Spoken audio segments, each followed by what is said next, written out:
For what feels like forever, any serious talk about football tactics has been trapped by one single question. A question that really oversimplifies the beautiful game.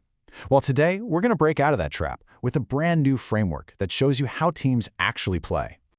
And you know exactly the question I'm talking about, right? It's everywhere. Is a team positional? You know, all about occupying specific zones and spaces.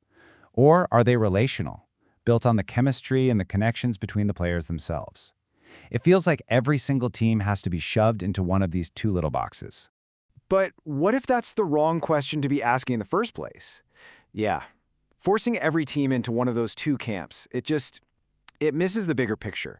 It's a false choice. And honestly, there's a much better way to look at the game. And this, right here, is it. Let's call it the tactical compass. So instead of just 2 options, we now have 8. Now that east-west axis is still our positional versus relational debate, but we've added a whole new dimension, a north-south axis. North represents structured, top-down, coach-driven systems. And south represents collective, bottoms-up, player-driven approaches. Just adding that one axis completely opens up the map of football identity. So how about a little guided tour? Let's start over on the east side of the compass. These are the 4 archetypes that all have one thing in common, a foundation in positional play. They're all about space and structure. Our first stop is up in the northeast, the architect system. This is where the coach's vision is absolutely everything. And the prime example? I mean, who else could it be? It's Pep Guardiola's Manchester City. This right here is the most controlled, most micromanaged identity on the entire compass. It's a mix of positional and structured. The coach is literally the master architect, designing this incredibly complex system where the players have to execute with just unbelievable discipline. Every single rotation is pre-planned, every zone is accounted for. The game is forced to bend to the coach's blueprint.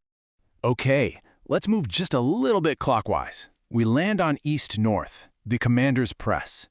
For this one, I want you to picture those relentless Bayern Munich teams, maybe under coaches like Hansi Flick or Julian Nagelsmann. This style is all about imposition. It's a dominant, hierarchical, top-down version of positional play, and it's enforced with pure intensity. Think a super high defensive line and an incredibly aggressive press. But, and this is key, it's not just chaos. It's a positional press. It gets triggered with absolute precision the second an opponent steps into a predefined zone. All right, now for something really unique down in the east-south. This is the geometric collective, and it's perfectly embodied by those legendary Barcelona teams of Cruyff and later Guardiola. This is such a rare and beautiful combination. It's deeply positional, but it's also collective. Here's how it works. The coach creates the map, that geometric framework. But it's the players on the field who, together, build the final picture, using their shared football intelligence. You know those famous passing triangles? They aren't just a drill. They are collective creations happening inside that coach-given structure. Our final stop on the east side of the compass takes us to the southeast, the organized swarm. And really, there is no better example on the planet than Diego Simeone's masterfully drilled Atletico Madrid. Now, the word swarm is important, but the word organized is crucial. This is anything but random. Yes, it's collective, players hunt the ball down as a pack, but it is all organized around very specific zones and channels. This press combines that furious, swarming energy with a deep tactical intelligence, forcing the opposition exactly where they want them to go. All right, deep breath. Let's travel across the compass to the west. This is the home of our 4 relational archetypes. Over here, the game is defined by freedom, by the connections between players, and by patterns that just emerge in the heat of the moment. Way down in the southwest, we find the most player-driven style of them all, the peer network. The perfect case study? Oh, it has to be that unbelievable 2019 Ajax team that just took Europe by storm. This is football from the bottom up. It's both relational and collective. The team structure is basically flat. There's no single dominant player or coach directing all the traffic. Instead, the team's shape is fluid. It's improvised, and it emerges from the trust and understanding between peers who all share the same set of guiding principles. Next up in the west-south, we find the pressing swarm. Now I know it sounds like the organized swarm we just talked about, but believe me, its engine is completely different. This is the domain of Jurgen Klopp's Liverpool. Yep, this is gegenpressing. It is purely relational, and it's built on a collective instinct. There's no positional trigger here. The trigger is simply losing the ball.